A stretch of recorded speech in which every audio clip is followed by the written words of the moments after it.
ini saya akan menjadi pemandu kalian. Perkenalkan, nama saya Syifa Nurhayunisa. Pada kesempatan kali ini, kita akan membahas tema yang sangat menarik dan relevan dalam dunia teknologi saat ini, yaitu algoritma pemrograman dinamis. Bagi kalian yang tertarik untuk mendalami pemrograman dan pengembangan perangkat lunak, tema ini pasti akan memberikan banyak wawasan baru. Untuk itu, kita sudah hadirkan narasumber spesial kita yang ahli dalam bidang ini.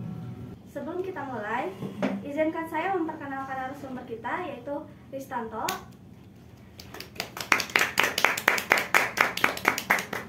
Mari kita sambut Ristanto. Halo semuanya, salam kenal, aku Ristanto. Gimana nih kabarnya Teh Syifa? Apakah baik? Alhamdulillah baik. Gimana kabarnya? Alhamdulillah baik juga gitu. Oke. Jadi seiring berkembangnya di teknologi kali ini itu kita butuh akan algoritma yang efisien semakin tinggi nih.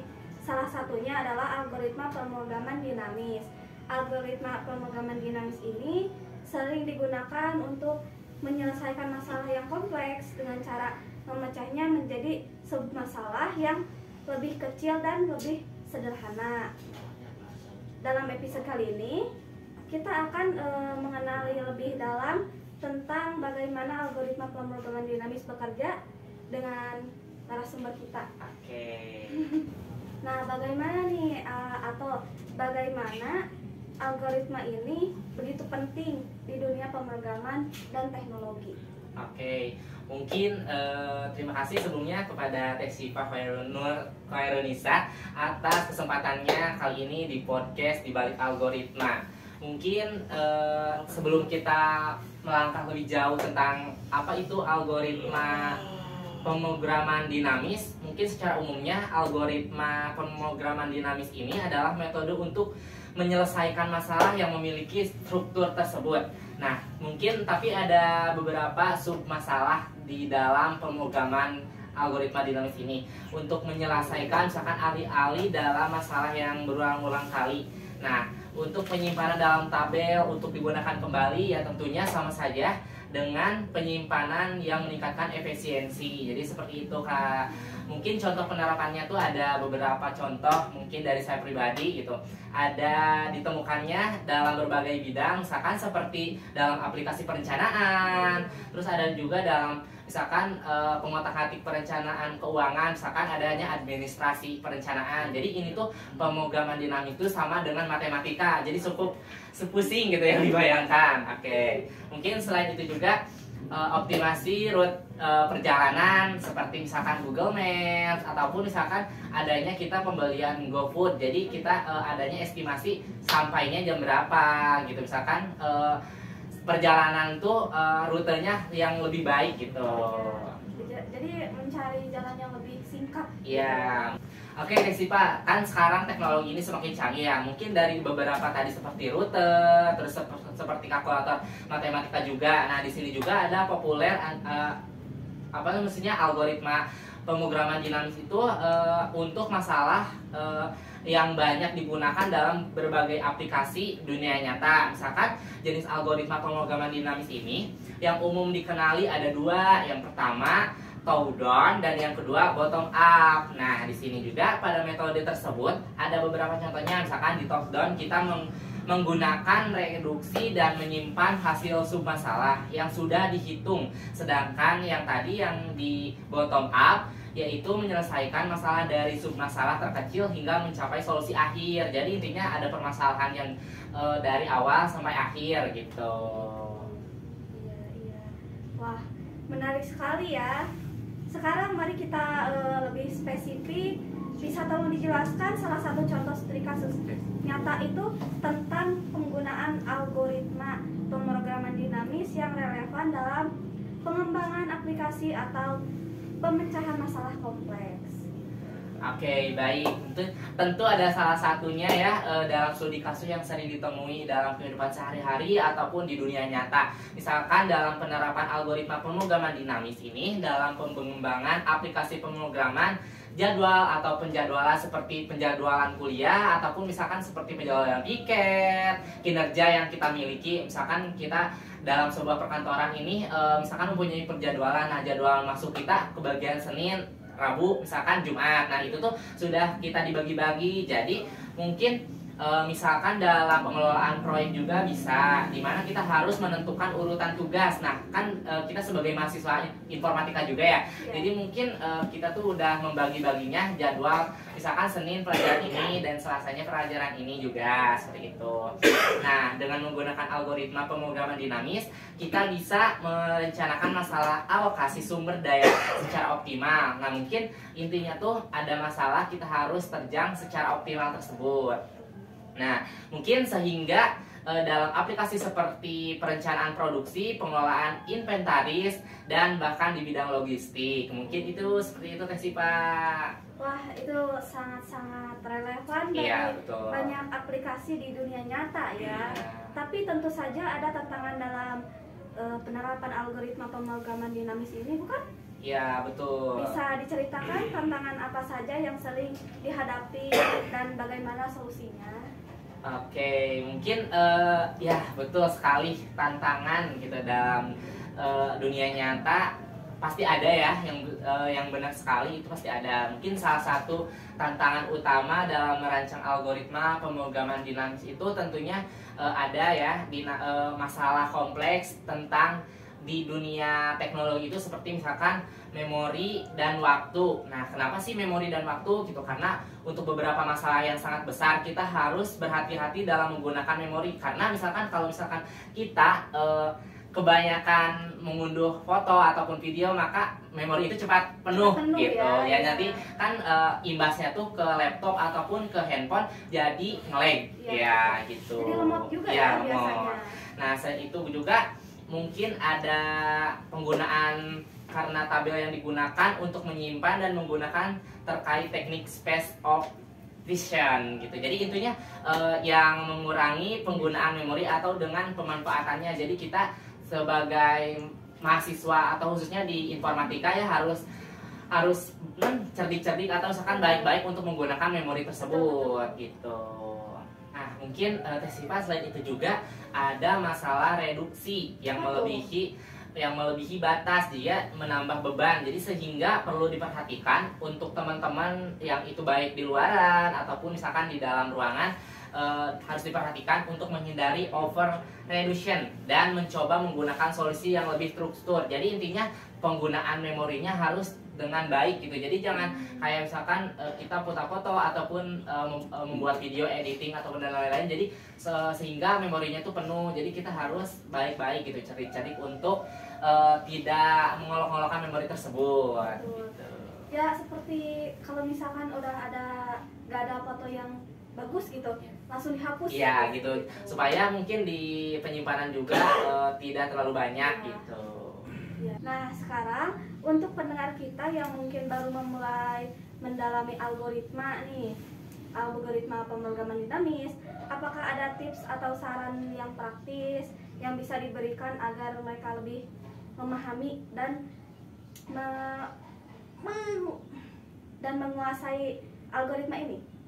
Oke, mungkin tentu saja pasti ada ya trik dan saran yang sangat praktis gitu buat teman-teman yang sedang bekerja, misalkan yang sedang bersekolah ataupun menjadi mahasiswa khususnya di Fakultas Teknologi Informasi ini.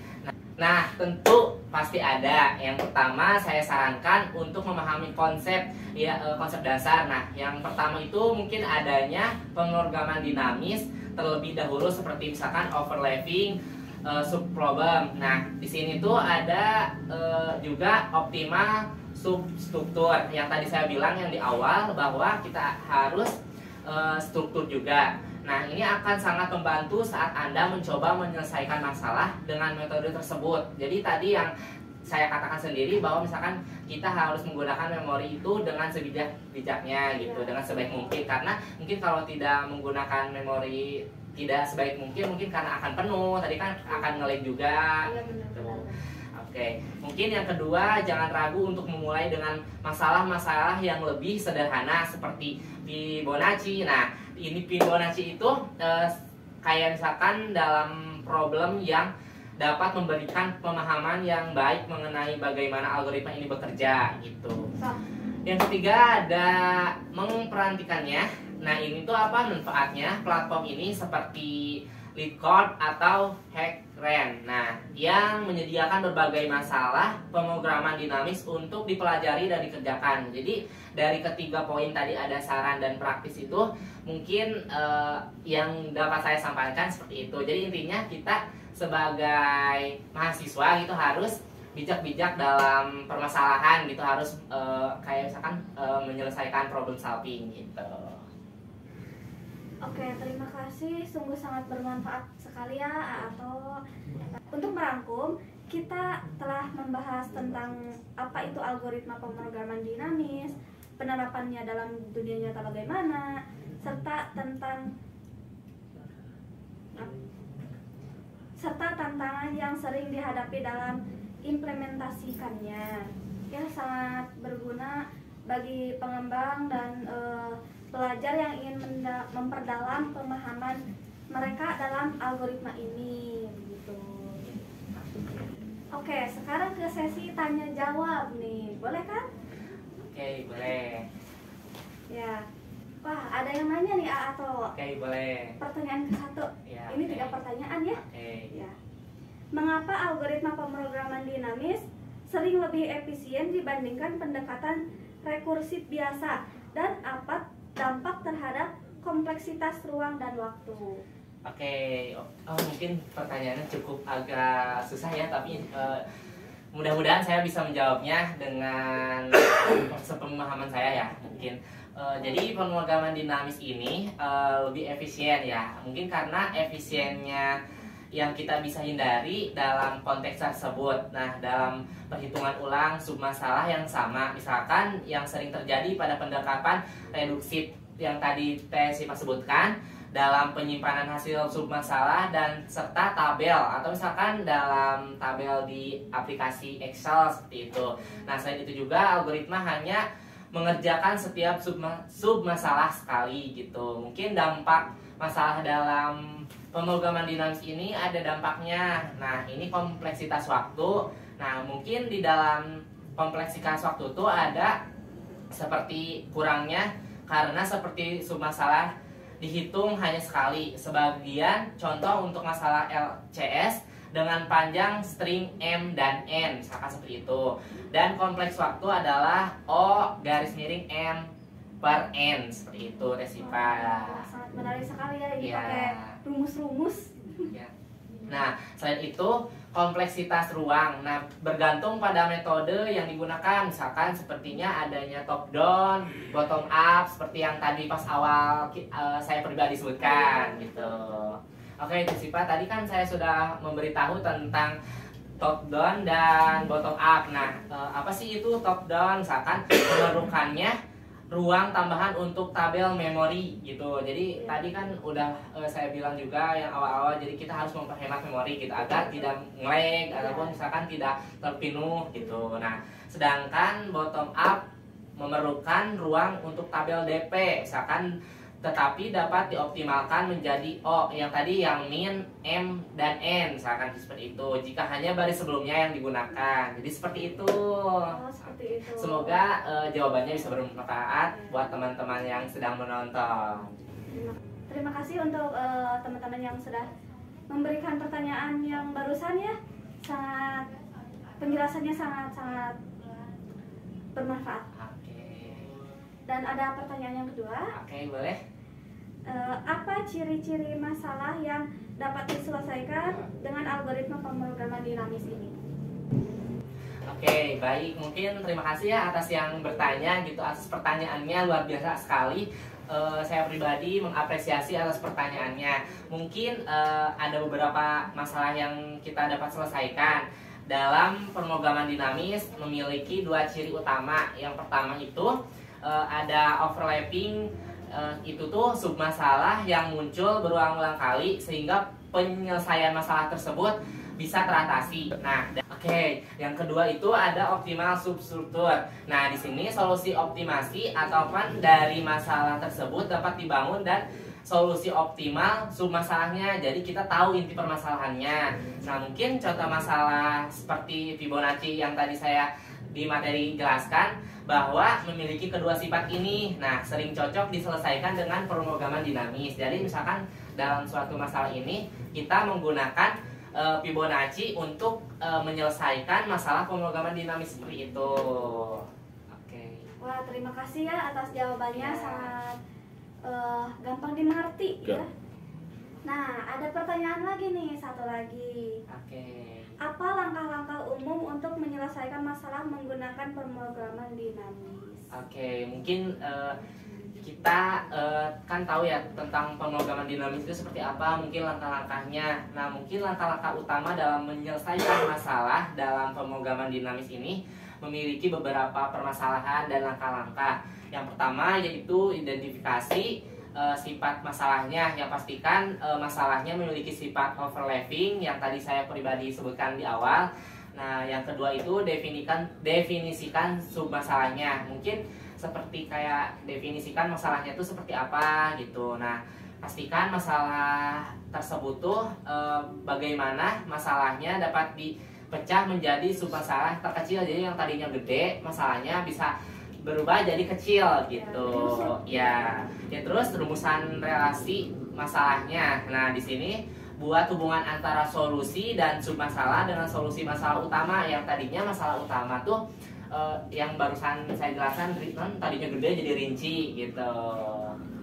Nah, selain itu juga ada tentukan nilai awal atau base case. Nah, di sini kita dapat menentukan nilai awal atau kondisi awal seperti tadi kan yang saya sebutkan tabel DP gitu. Nah, mungkin selesaikan dengan pendekatan yang tepat menggunakan top down yang tadi yang bottom up gitu. Nah, terus jika efisiensi ruang dan waktu menjadi prioritas ataupun struktur yang reduksi lebih mudah dipahami. Jadi yang tadi awal kita tentang pembahasan top down dan bottom up gitu. Nah, mungkin yang terakhir langkah-langkahnya ambil solusi optimal. Nah, mungkin karena dalam semua pemrograman dinamis ini kita dapat mengambil solusi optimal dalam sebuah algoritma tersebut. Nah, setelah tabel selesai diisi, alangkah baiknya kita solusi masalah utama dapat ditemukan di posisi tersebut atau biasanya dielementasikan terakhir di tabel. Jadi sehingga masalah tersebut bisa kita selesaikan. Nah, seperti itu ya. Ya. Semoga kalian dengan pertanyaan-pertanyaan itu lebih paham gitu. Oke. Oke, terima kasih Ato ya terima sudah kasih mau juga, datang Mbak ke Cynthia. sini. Sudah mau menjawab pertanyaan-pertanyaan juga Oke. nih. Sudah mau menjelaskan apa itu algoritma pemrograman dinamis Ya. gitu. Ini ilmunya sangat-sangat Alhamdulillah. Mungkin bagus ya. buat teman-teman juga terima kasih gitu. Semoga ilmunya bertambah gitu. Kita saling belajar, saling sharing-sharing aja mungkin gitu. Kasih Pak. Ya. Oke, untuk kalian juga para penonton, terima kasih banyak sudah mengikuti kami dari episode 1 sampai sekarang. Gitu. Saya tutup. Assalamualaikum warahmatullahi wabarakatuh.